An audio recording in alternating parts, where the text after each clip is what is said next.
এতদিন নেতারা বলতো আপনারা শুনতেন, এখন আমরা আপনাদের কথা শুনতে চাই।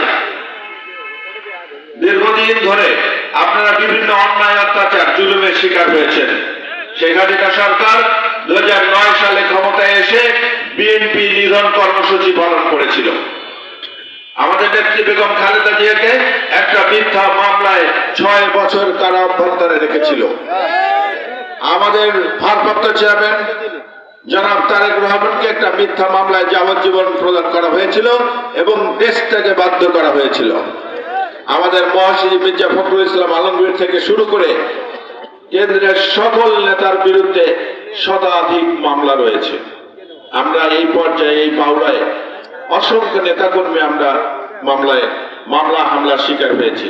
আমার নিজের বিরুদ্ধে 5টি মামলা রয়েছে। আমরা স্বৈরাচার বিরোধী আন্দোলনে ছিলাম।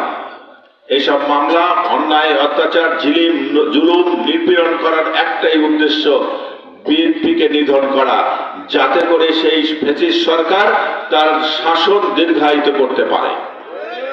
শেখ হাসিনা সরকার এদেশের সকল রাষ্ট্রীয় এবং সাংবিধানিক প্রতিষ্ঠানগুলোকে ধ্বংস করে দিয়েছিল।